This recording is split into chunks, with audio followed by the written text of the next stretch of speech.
But let's start, guys. Let's start with the headliner. It is in Cameron Indoor tomorrow, Durham, North Carolina. Big old rivalry on Tobacco Road, UNC Duke. And of course, the stakes couldn't be higher with Coach K coaching his final game. Ace, I wanted to ask you, because you are a former Division One basketball player, something Sean and I do not have the claim to. How would Unfortunately not. no, gosh. How would something like this, the scene and the stakes and a coach ending his career? I mean, I know you didn't play for Coach K, but how would something like that change your approach as a player? Do you try to just block it out of your mind? Yeah, I think you hear all the coach talk, and this is the same as any other game, and you try to keep it that way. Like the physical prep isn't going to change going into the game. You're still going to practice at the same times and walk through, and team meal is going to be the same and whatnot.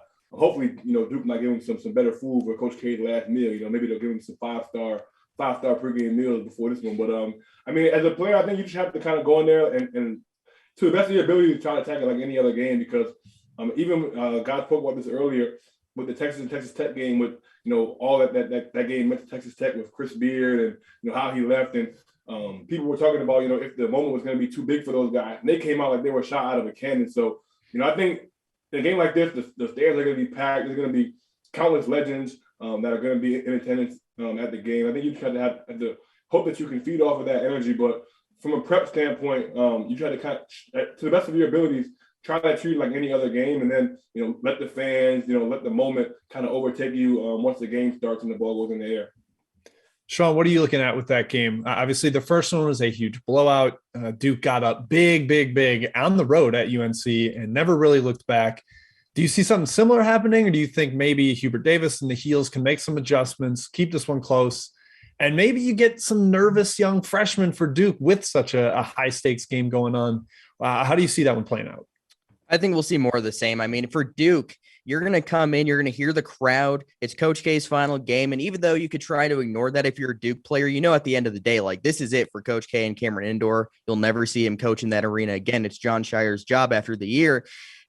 What it comes down to for me is Duke is a really physical team, and that's something that North Carolina struggled with throughout the year. I just don't think that's something that North Carolina will be able to solve overnight. I think that's going to be a problem for them all game tomorrow. Who are they going to have that can stop Paulo Banchero?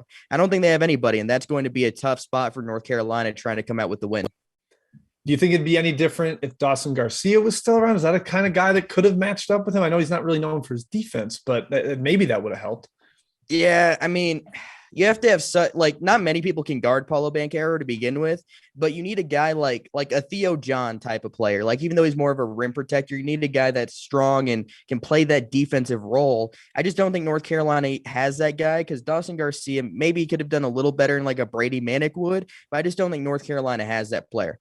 Yeah, maybe the Heels can trade for Theo John pregame, see what they can offer Duke and get a better matchup there. Ace, do you think it matters that Duke is so young, that they have a lot of freshmen and sophomores in that rotation? Does that make it more difficult to be poised from the jump in a game like that with those kind of stakes? Or does it not matter because it's the end of the year and they've gone through some wars already? Yeah, you mentioned it at the end there. I mean, it's March now. Like, those young guys are no longer freshmen. The sophomores are no longer sophomores.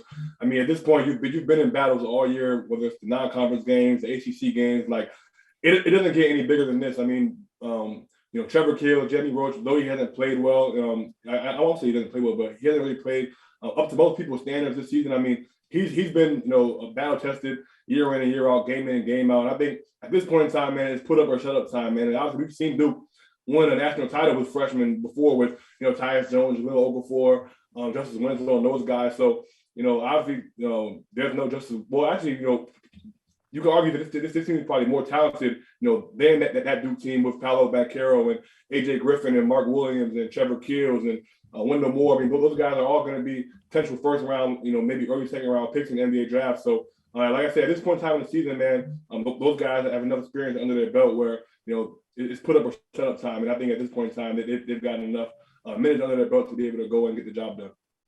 So Sean said he thinks it'll be more of the same. I tend to agree with him. I think that Duke will ride the emotional wave. But Ace, are you going to be bold and say UNC goes in there and spoils it?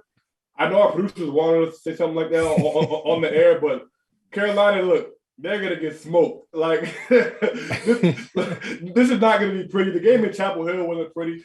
this game is going to be even worse. Like, I'm not, listen, if you listen to my last appearance on After Dark when Sean and I were on about a month ago, listen, I'm not high on this Carolina team. I haven't been all year, and I don't think that tomorrow is going to be anything different. I think Duke is going to win this game by 15, 20, or somewhere in that range tomorrow.